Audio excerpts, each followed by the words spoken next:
सबसे पहले डालती है नजर आज के मुख्य समाचारों पर। धर्म जाति का बंधन तोड़ दे रही सांप्रदायिक सौहार्द का संदेश, दूसरे दिन भी उत्साह के साथ मनाया गया रक्षाबंधन का त्योहार। मर्ग को हत्या में तब्दील कर जांच की मांग, मृतका के परिजनों ने पुलिस अधीक्षक से लगाई गुहार। मनरेगा मजदूरों की मांग, 125 दिन मिले काम, जिला परिषद कार्यालय पर किया प्रदर्शन। बिना स्वीकृति नगर परिषद की भूमि से मिट्टी की खुदाई, मेडिकल कॉलेज के निर्माणाधीन अस्पताल भवन में भर्ती के लिए इस्तेमाल की जा रही मिट्टी।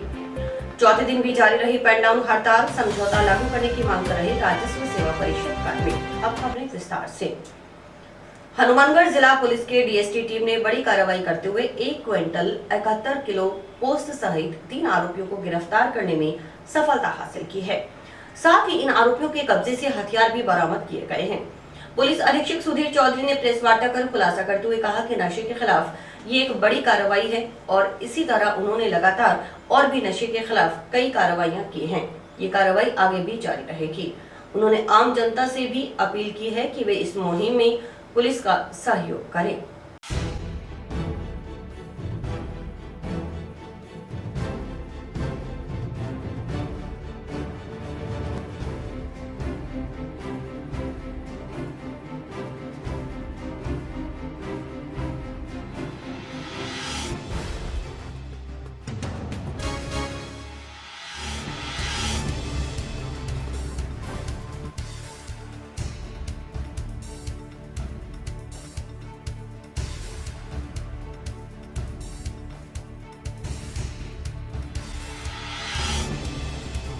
मादक पदार्थों के खिलाफ जो कार्रवाई है हमारे जिले पुलिस की, वो लगातार हम कर रहे हैं। इलेक्शन कमीशन के भी गाइडलाइंस है कि मादक पदार्थों के खिलाफ अधिक से अधिक कार्रवाई की जाए। इंटर स्टेट बॉर्डर पे जो ड्रग स्मगलिंग है उस पर नकेल कसी जाए। जो शराब की तस्करी ज़िले की सीमा में हो रही है बाहर से, या फिर यहाँ के जो शराब कारोबारी भी वो अवैध अगर शराब बेच रहे हैं, उसके खिलाफ हम लगातार कार्रवाई कर रहे हैं। इसको देखते हुए कल हमने आज हमने एक बड़ा सीजर किया है जिसमें 1 क्विंटल और 71 केजीज हमने डोडा चूरा पकड़ा है।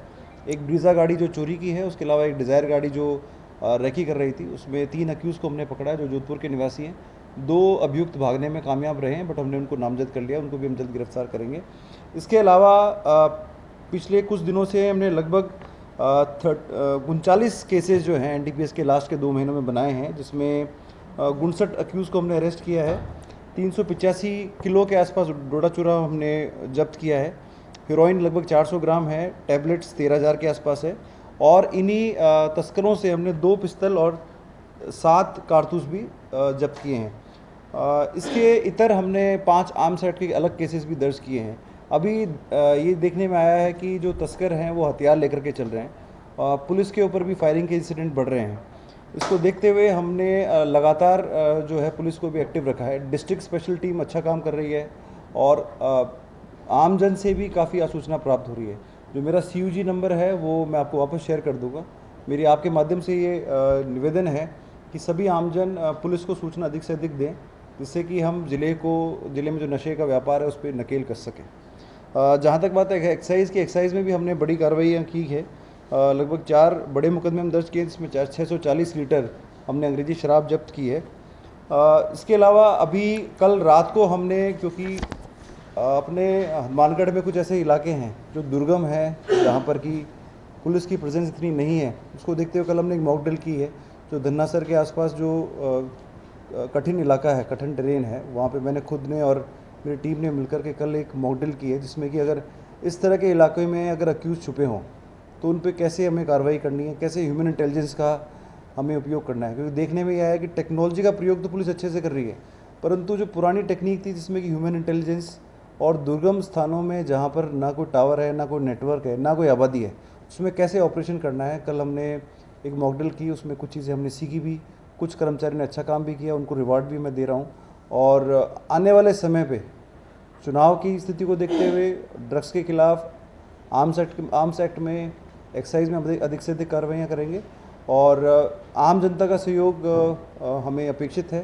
तो मेरा CUG नंबर है, उस पर कोई भी सूचना, गोपनीय सूचना आप देना चाहें, आपके माध्यम से मैं जनता को रिक्वेस्ट करना चाहूँगा। राखी का त्योहार रक्षाबंधन गुरुवार को दूसरे दिन भी जिले भर में उत्साह के साथ मनाया गया।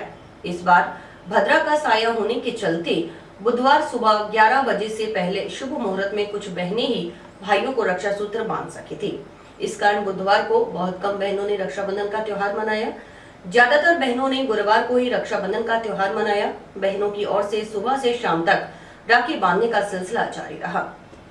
इस बीच हनुमानगढ़ जंक्शन निवासी नगर परिषद की पूर्व उप सभापति व वार्ड पार्षद नगीनाबाई ने मुस्लिम समाज के भाई गुलाम कादर और मोहम्मद कलाम को रक्षा सूत्र बांधकर धर्म जाति का बंधन तोड़ हिंदू मुस्लिम समाज में सांप्रदायिक सौहार्द का संदेश दिया। पूर्व उप सभापति नगीनाबाई पिछले करीब 30 सालों से गुलाम कादर को राखी बांध रहे हैं। मोहम्मद कलाम के पिता को भी उन्होंने करीब 30 साल तक राखी बांधी, लेकिन उनका देहांत होने के बाद मोहम्मद कलाम पूर्व उप सभापति नगीनाबाई से राखी बंधवाकर अपने पिता की परंपरा को निभा रहे हैं। नगर परिषद की पूर्व उप सभापति नगीनाबाई ने कहा कि रक्षाबंधन का त्योहार बहन और भाई के प्रेम का पवित्र त्योहार है। ये किसी विशेष जाति का त्योहार नहीं। इसी का संदेश देने के लिए उन्होंने मुस्लिम समाज के भाइयों को राखी बांधी, क्योंकि बहन और भाई हर जाति धर्म में है। बहन राखी बांधकर अपने भाई की दीर्घायु की कामना करती है और अपनी रक्षा करने का वचन लेती है। उन्होंने संदेश दिया कि रक्षाबंधन की तरह अन्य त्योहार भी आपसी प्रेम और भाईचारे के साथ मिलजुल कर मनाएं। जिस तरह हर घर में बहन भाई का प्रेम है, उसी तरह हर जगह हिंदू, मुसलमान, सिख, ईसाई समाज के नागरिकों में प्रेम बना रहे। मोहम्मद कलाम ने बताया कि उनके पिता पिछले 30 सालों से पूर्व उपसभापति नगीनाबाई से राखी बंधवा रहे थे। उनके पिता का 2 साल पहले देहांत हो गया। उसी परंपरा को निभाते हुए पिछले 2 साल से वे खुद नगीनाबाई से राखी बंधवा रहे हैं। उन्होंने संदेश दिया कि हर समाज के लोग इसी तरह एक दूसरे के त्योहार में शामिल हों, ताकि आपसी प्रेम और भाईचारा बना रहे। आज रक्षाबंधन का त्यौहार है। बहुत ही पवित्र त्यौहार है बहन और भाई का। ये कोई त्यौहार जैसे कोई जाति से संबंध त्यौहार नहीं है। इसी को हर जाति मना सके त्यौहार बहन और भाई का त्यौहार है। बड़ा ही अच्छा त्यौहार है। मैंने आज हमारे मुसलमान भाइयों को राखी बांध करके ये संदेश दिया है कि कोई भेदभाव नहीं है। जैसे कोई कहते हैं ये हिंदू का त्यौहार है, ये त्यौहार तो सभी का है। बहन और भाई तो हर घर में है, हर जगह बहन और भाई है। तो ये रक्षाबंधन है, राखी जो बांधते हैं भाई के लिए लंबी उम्र की कामना करते हैं, भाई बहन की रक्षा करते हैं। तो इसलिए मैंने भी मेरे भाइयों को राखी बांध करके उनकी लंबी उम्र की कामना की है, उनकी हर इच्छा पूरी हो। और यही मेरा संदेश है। बहन और भाई का त्यौहार है, बड़ा ही प्रेम से और बड़ा ही अच्छी तरह मनाना चाहिए। बहुत ही बढ़िया अच्छा त्यौहार है। इसी तरह ही हमारा पूरे देश के अंदर त्यौहार मनाया जाए। जी मैं एक मुसलमान परिवार से आता हूँ। ठीक है, हमारी बुआ जी हैं। हमारे फादर साहब आज से 30 साल से लगभग राखी बंधवा रहे थे। फादर साहब की 2 साल पहले यानी कि डेथ हो गई। तो अब मैं वो परंपरा निभा रहा हूँ। तो हमारी बुआ जी हैं, बुआ जी या सिस्टर कह लो, मैं इनसे राखी बंधवाने के लिए आ रहा हूँ। तो जो परंपरा है शुरू से जो चली आ रही है मेरे घर के प्रति और मेरे बुआ जी के प्रति, वो मैं निभा रहा हूँ। बस मेरा यही संदेश है कि जो रक्षाबंधन का त्यौहार है, प्यार, सौंदर्य, भाईचारा, भाई बहन का ये सदा बना रहे। और उस लिहाज से मैं आज ये राखी बंधवाने के लिए मैं मेरी बुआ जी के पास आया हूँ। ऐसा हमारे साथ कभी हुआ नहीं है। जिस मैं सोसाइटी में रह रहा हूँ आज तक कभी नहीं हुआ। मेरे घर ये आते हैं और मैं इनके घर आता हूँ, मैं इनके घर का खाना खाता हूँ और ये मेरे घर पे आके खाना खाते हैं। ऐसा कोई भेदभाव नहीं है। तमाम जो भी कम्युनिटी है, मैं उनसे यही कहना चाहता हूँ कि जी कोई भेदभाव ना रखें आपसी के अंदर। प्यार सौंदर्य वाला त्यौहार है, इसे आपसी मिलजुल कर मनाया जाए। आईएएस की तैयारी कर रही छात्रा की ओर से कथित रूप से आत्महत्या करने के प्रकरण के संबंध में टाउन पुलिस थाना में दर्ज मर्ग को हत्या में तब्दील कर जांच करने की मांग को लेकर मृतका के परिजनों ने गुरुवार को दलित संगठनों के बैनर तले पुलिस अधीक्षक को ज्ञापन सौंपा। मृतका प्रियंका मेघवाल ने बताया कि पिता शिवकरण मेघवाल निवासी भुनावाली ढाणी ने बताया कि 26 अगस्त को दोपहर करीब 2 बजे उसके पास कॉल आई कि आपकी बेटी की तबीयत खराब है, तुरंत आकर चेक करवाओ। इस पर वे अपने लड़के व अन्य परिजनों के साथ तुरंत हनुमानगढ़ टाउन की नई आबादी 5 स्थित करनी गर्ल्स पीजी हॉस्टल पहुंचे। वहां पहुंचने पर प्रियंका को मृत पाया गया। पुलिस भी वहां मौजूद थी। उन्होंने बताया कि प्रियंका ने पंखी से लटककर फांसी ले ली, लेकिन उनके पहुंचने पर प्रियंका का शव फर्श पर पड़ा था और पंखे पर कटी हुई चुन्नी लटक रही थी। उसके बाद पुलिस बिना जांच पड़ताल के उसकी बेटी के शव को जिला अस्पताल ले गई।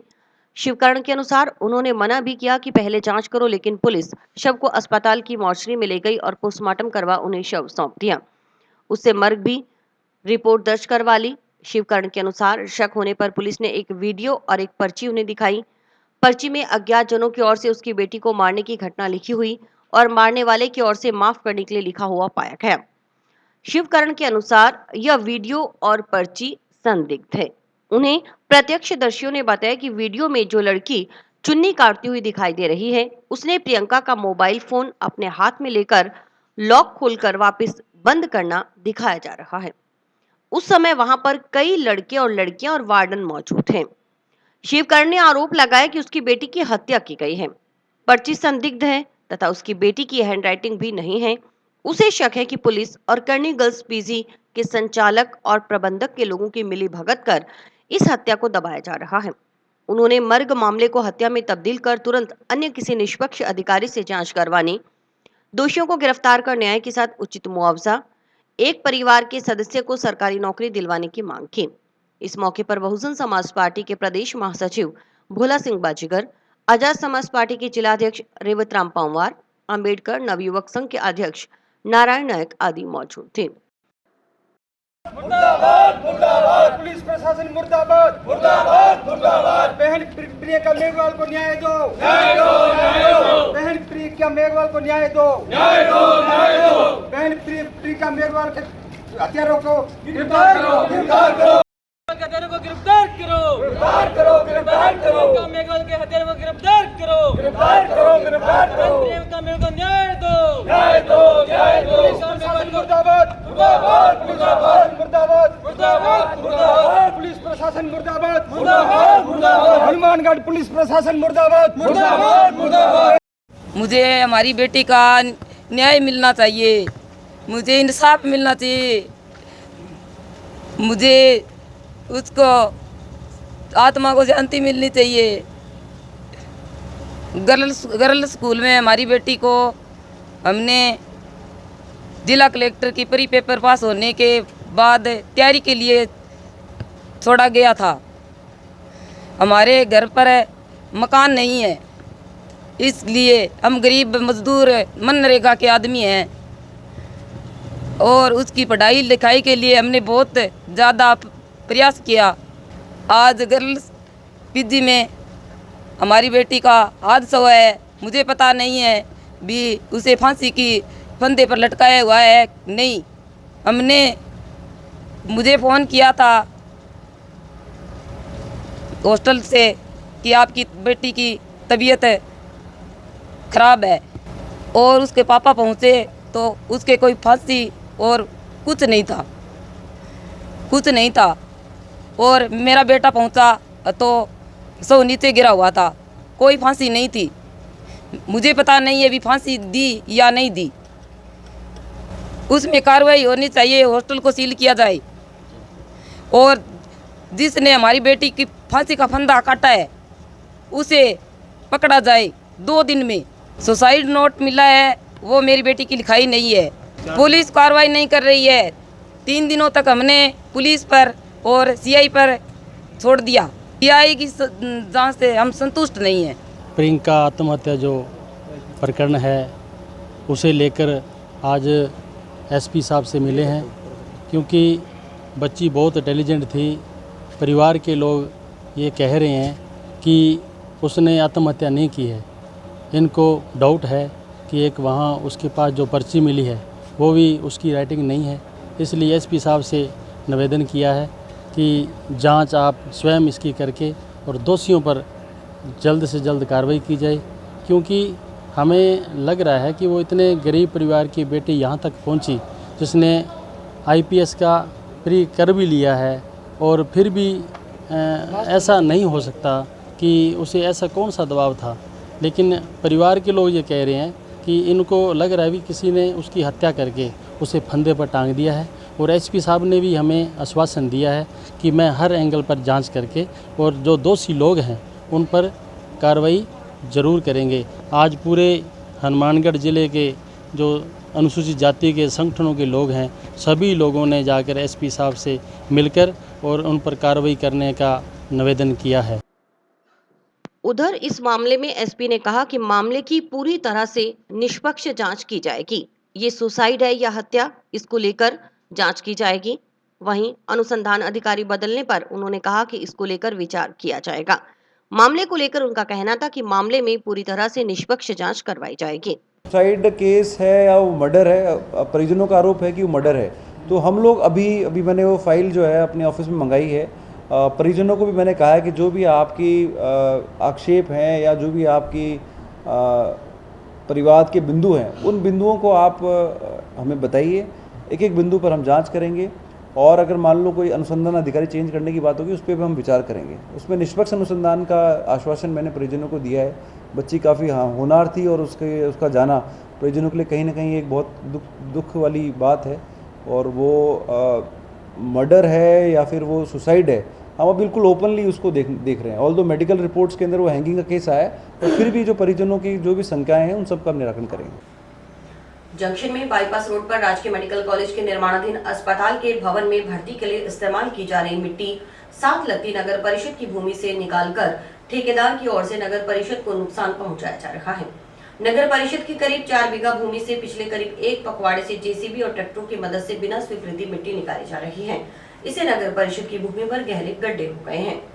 गुरुवार को शहर के जागरूक नागरिकों ने इसका विरोध करते हुए इसकी शिकायत नगर परिषद अधिकारियों से की। क्षेत्र के स्कूल संचालक व जागरूक नागरिक मलकी सिंह मान ने बताया कि जंक्शन में बाईपास रोड पर राजकीय मेडिकल कॉलेज का हॉस्पिटल निर्माणाधीन है। मेडिकल कॉलेज के साथ से खेतों की तरफ जाने वाली करीब 80 फीट चौड़ी सड़क के सामने नगर परिषद की 4 बीघा भूमि है। पूर्व में ठेकेदार की ओर से निर्माणाधीन मेडिकल कॉलेज की नींव खुदाई से निकली मिट्टी को नगर परिषद की इस भूमि पर डलवा दिया गया। उस मिट्टी को उठाने के बहाने अब नगर परिषद की 4 बीघा भूमि में करीब 6-6 फीट के गहरे गड्ढे कर दिए गए हैं। पहले नगर परिषद की यह भूमि के पास से गुजर रही सड़क के बराबर थी, लेकिन अब नगर परिषद की जगह काफी नीची हो चुकी है। पिछले 15 दिन से लगातार 2 जेसीबी 10 ट्रैक्टर दिन रात मिट्टी निकालने का काम करने में लगे हुए हैं। ये मिट्टी मेडिकल कॉलेज के हॉस्पिटल की बिल्डिंग में भर्ती में इस्तेमाल की जा रही है। इससे नगर परिषद को नुकसान हो रहा है। भविष्य में नगर परिषद की ओर से इस भूमि पर प्लाट या दुकानें काटी जाएंगी तो इन गड्ढों में कोई प्लॉट दुकान नहीं खरीदेगा। नगर परिषद की जमीन की कीमत कम होगी। इस बारे में नगर परिषद को अवगत करवाया गया है। मेडिकल कॉलेज का हॉस्पिटल जो यहाँ निर्माणाधीन है, इसके साथ एक 60 फुट की रोड, जो 80 फुट की रोड अंदर जो काश्तकारों को जा रही है, इस रोड के सामने इनकी नगर परिषद की 4 बीघा भूमि है। इस भूमि के अंदर इन्होंने पहले अपनी यहाँ से मिट्टी जो इनके नींव खोदी गई थी उसकी मिट्टी कुछ यहाँ इन्होंने डाली और उस मिट्टी को उठाने के बहाने इन्होंने यहाँ 6-6 फुट खड्डे गहरे कर दिए हैं। पहले जो ये नगर परिषद की भूमि थी इस रोड के लेवल के बराबर थी और आज की स्थिति आपके सामने है। पिछले 15 दिन से लगातार 2 जेसीबी 10 ट्रैक्टर यहाँ दिन रात मिट्टी की यहाँ से निकाल रहे हैं। नगर परिषद का नुकसान कर रहे हैं। नगर परिषद कल को यहाँ दुकानें काटेगी, यहाँ प्लॉट काटेगी, खड्डों में कौन प्लॉट लेगा। नगर परिषद की भूमि से मिट्टी चोरी होने की शिकायत मिलने पर सभापति गणेश बंसल के निर्देश पर परिषद की टीम मौके पर पहुंची। मौके पर जयपुर की कंस्ट्रक्शन कंपनी की ओर से जेसीबी और ट्रैक्टर ट्रॉली के जरिए नगर परिषद की 4 बीघा भूमि से मिट्टी चोरी की जा रही थी। टीम ने मिट्टी खुदाई का कार्य बंद करवा कंपनी की जेसीबी को जब्त कर नगर कार्यालय में खड़ा करवा दिया। परिषद अधिकारियों के अनुसार सभापति के निर्देशानुसार आगामी कार्रवाई की जाएगी। मेडिकल कॉलेज के पास सभापति महोदय द्वारा सूचित किया गया कि वहाँ पे नगर परिषद की मिट्टी चोरी हो रही है। तो उसने सभापति के निर्देशानुसार हम मौके पर गए। वहाँ पे देखा कि कोई जयपुर की कोई कंस्ट्रक्शन कंपनी है, उसके द्वारा नगर परिषद की लगभग 4 बीघा भूमि पर जेसीबी द्वारा ट्रैक्टर चला के और मिट्टी चोरी की जा रही थी, जिसको मौके पर जाके बंद करवाया। और बंद करवाने के पश्चात उनकी जो कंपनी की जेसीबी थी उनको जब्त कर नगर परिषद में खड़ी करवा दी गई है। आगामी कार्रवाई सभापति महोदय को सूचित कर दिया गया है। सभापति महोदय द्वारा जो निर्देश प्रदान होंगे उसी के अनुसार कार्रवाई की जाएगी। केंद्रीय विद्यालय हनुमानगढ़ में सत्र 2023-24 की विद्यालय प्रबंधन समिति की बैठक गुरुवार को जिला परिषद की मुख्य कार्यकारी अधिकारी सुनीता चौधरी की अध्यक्षता में केंद्रीय विद्यालय परिसर सभागार में हुई। इसमें विद्यालय प्रबंधन समिति की पिछली बैठक के लिए गए निर्णय प्रस्ताव की अनुवर्ती कार्रवाई की प्रस्तुति, वर्तमान सत्र 2023-24 में शैक्षणिक प्रगति पर चर्चा की गई। बैठक में वार्षिकोत्सव एवं वार्षिक खेल दिवस के आयोजन, क्षेत्रीय कार्यालय जयपुर से निधि प्राप्त होने के बाद संगणक प्रयोगशाला के लिए 25 संगणक जैम पोर्टल के माध्यम से क्रय करने के लिए चर्चा कर वित्तीय एवं प्रशासनिक स्वीकृति के लिए आगामी कार्रवाई के लिए अनुमोदन किया गया है। विद्यालय के मुख्य द्वार के सामने की रोड पर विद्यार्थियों के सुरक्षित आगमन और प्रस्थान के लिए पुलिस बैरिकेड के उपयोग की अनुमति और नियमित रूप से बैरिकेड के 3 सेट उपलब्ध करवाने के लिए पुलिस विभाग से आग्रह करने पर भी चर्चा की गई। इसके लिए सीईओ ने अनुमति प्रदान करते हुए विभाग से पत्राचार करने के निर्देश दिए। केंद्रीय विद्यालय प्राचार्य आरसी देहड़ू ने बताया कि विद्यालय में सितंबर माह में हिंदी पखवाड़ा, स्वच्छता पखवाड़ा, वीर गाथा प्रोजेक्ट आदि का आयोजन किया जाएगा। बच्चों की आंखों की जांच के लिए जांच शिविर भी लगाया जाएगा। प्राचार्य ने सीईओ सुनीता चौधरी को बताया कि हड्डा रोडी व फैक्ट्री स्कूल के काफी नजदीक है, इस कारण स्कूल में बदबू आती है। बदबू के कारण बच्चों को उल्टी की शिकायत हो जाती है, उन्हें घर तक भेजना पड़ता है। उन्होंने इस समस्या के निदान की बात रखी। बैठक में अश्वनी शर्मा, मनोज चावला, डॉक्टर संतोष राज पुरोहित, नितिन कुमार, विनोद भाटी, डॉक्टर ज्योत्सना बेनीवाल, नरेश कुमार, नरेश महन आदि मौजूद रहे।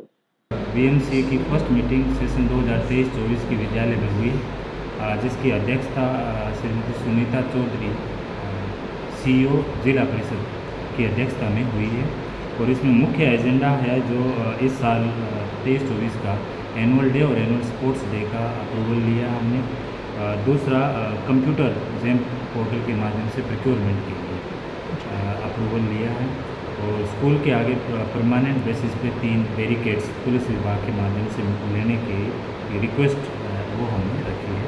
इतने ही एजेंडा पॉइंट थे और बहुत ही अच्छे माहौल में सभी के सहयोग से सभी एजेंडा पॉइंट को यूनिमोसली अप्रूव हो।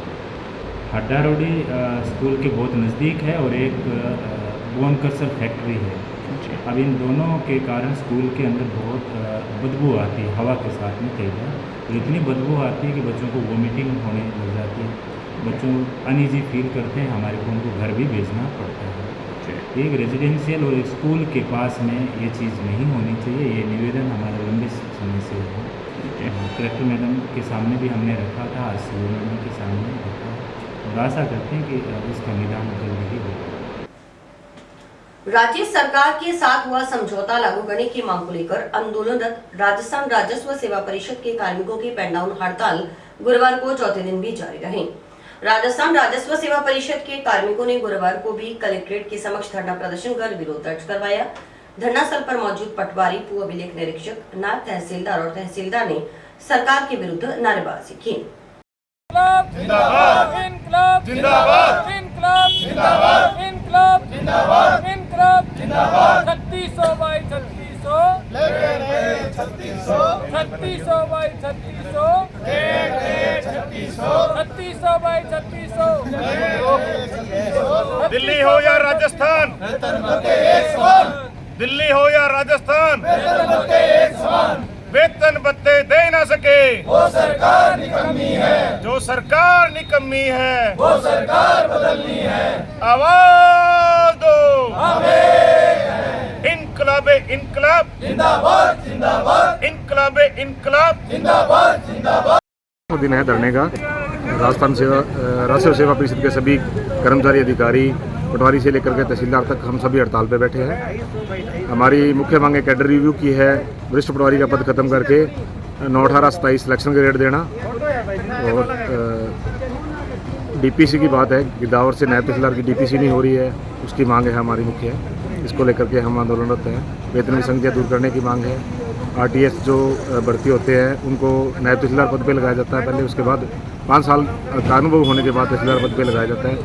तो उसमें हमारी मांग है कि उसको सीधा तहसीलदार पद पे लगाया जाए और नायब तहसीलदार पद पे जो भर्ती है 100% वो पदोन्नति से हो, जिससे हमारे पटवारी साथी इस बात से आश्वस्त हों कि उनको 2 पदोन्नति उनके जीवन काल में मिल सके, सुनिश्चित हो सके ये चीज़।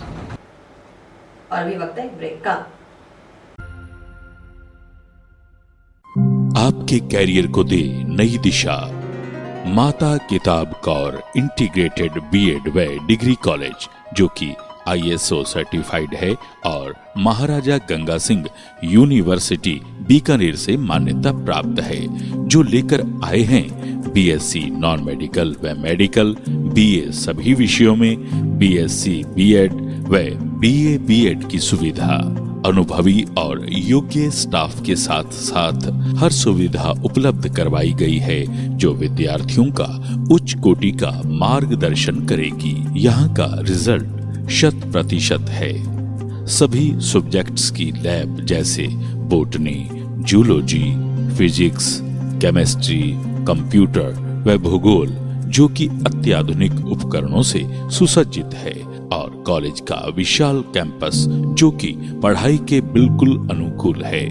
छात्रों के सर्वांगीण विकास के लिए फ्रेशर पार्टी, रंगोली, मेहंदी, खेल कूद, शैक्षणिक भ्रमण, scout, rover, ranger, Holi, Lohri जैसे सांस्कृतिक कार्यक्रम की गतिविधियां निरंतर चलती रहती हैं। CCTV व वाईफाई कैंटीन व बस की सुविधा उपलब्ध है। प्रवेश प्रक्रिया व गाइडलाइन हेतु संपर्क करें माता किताब Kaur campus, Rawatsar road, toll plaza के पास, हनुमानगढ़। मोबाइल नंबर 9950392001 और 9414081898। गांव ढालिया में शमशान भूमि को लेकर चल रहे विवाद का निस्तारण करवाने की मांग को लेकर ग्रामीणों ने गुरुवार को उपखंड अधिकारी को ज्ञापन सौंपा। ग्राम पंचायत सतीपुरा के गांव ढालिया के ग्रामीणों ने बताया कि उनके गांव में शमशान भूमि की करीब 0.253 हेक्टेयर भूमि है। शमशान का उपयोग गांव के करीब 8 समाज करते हैं। ये प्रथा पूर्व में चली आ रही है। हरिजन मेघवाल समाज के 4-5 घर इस शमशान भूमि में शव को दफनाने का कार्य कर रहे हैं।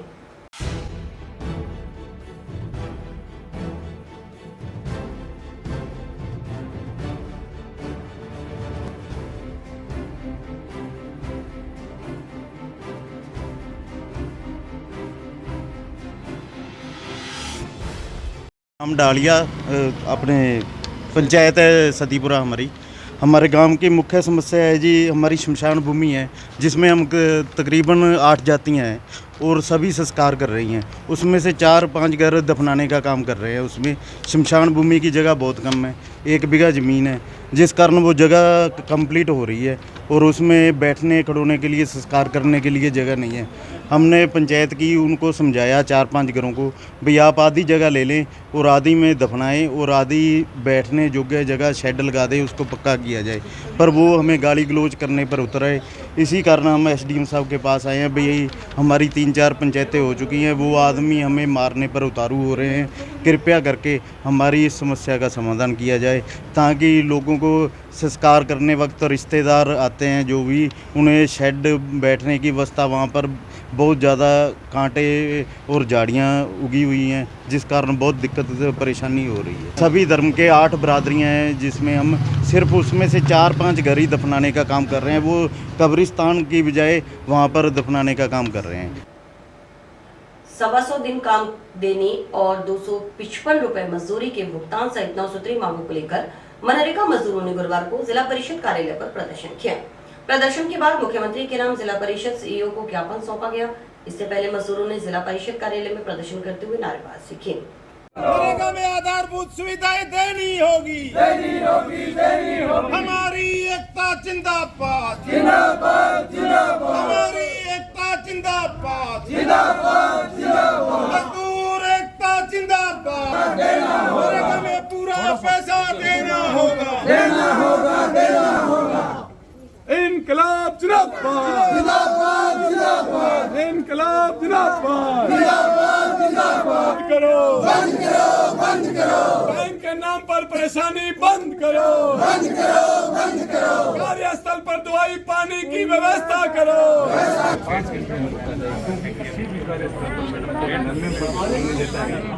और ना अखबार में कुछ नहीं देता है, तो हमें उसमें ही खड़े रहते हैं।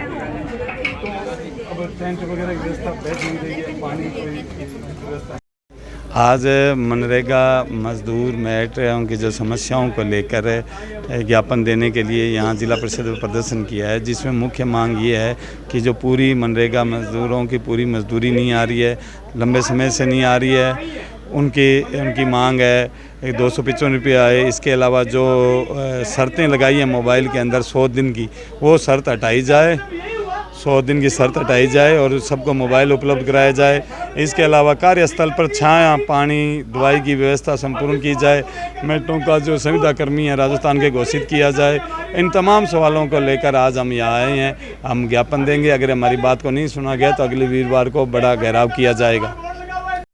आज हनुमानगढ़ की मनरेगा की तरफ में जो काम कर रहे हैं मजदूर, वो अपने मांग को लेकर रहे हैं कि एक तो जो टाइम है उसकी टाइम की 2 लिस्टें निकाली इन्होंने अभी 28 तारीख को कि 8 से 4 और फिर 15 तारीख 16 तारीख से 9 से 5। लेकिन इसके रूल एक्ट में है कि टास्क पूरी करे और काम पूरा करके अपना जा सकते हैं, पर इन्होंने फिक्स टाइम दिया है। और आज इस गर्मी के मौसम में अगर धान के सीजन, धान जहाँ लग रहा है नाली बेल्ट में नरेगा लगी है, वहाँ बहुत ही उमस है, बहुत गर्मी है और वहाँ 8 घंटे या 10 घंटे बैठना बहुत ही है। इस सवाल को लेके दूसरा, मजदूरों की जो मजदूरी बकाया है उसका भुगतान किया जाए।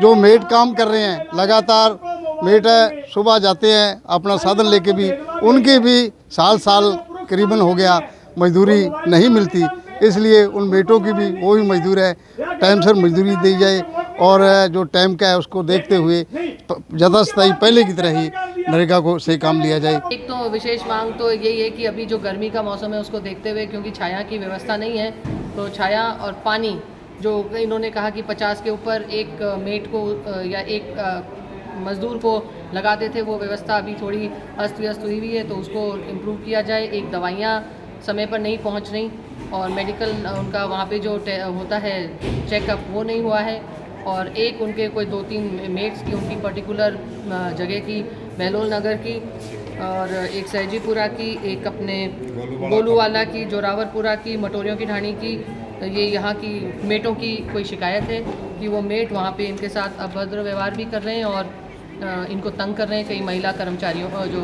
नरेगा मजदूर जाते हैं उनको, तो उसके बारे में ये अपना ज्ञापन देने आए थे, वो मैंने ले लिया और अभी मैं अपने टीम के साथ एक्शन साथ भुगतान जो है वो 25 दिनों वाला ना, वो हमारे कंप्यूटर में आया होगा, उसकी जो हमारी पूरी पोर्टल पे निकलती है रिपोर्ट, उससे पता चल जाएगा कि कितने किसके दिन हो गए और किसको पेमेंट कब होना है। तो वो एक सिस्टम से पोर्टल से चलता है, तो वो तो अभी 15-20 मिनट में पता चल जाएगा। राज्य सरकार की ओर से प्रदेश के विकास एवं प्रदेशवासियों की खुशहाली और प्रदेश के नागरिकों को सामाजिक सुरक्षा प्रदान करने के लिए संकल्पबद्ध है।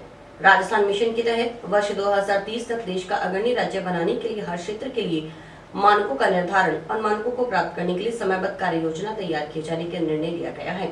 इसी सिलसिले में गुरुवार को ग्रामीण और पंचायती राज विभाग, शिक्षा विभाग, जल संसाधन, DOIT, PHED और सहकारिता विभाग की ओर से विभिन्न गतिविधियां आयोजित की गयी।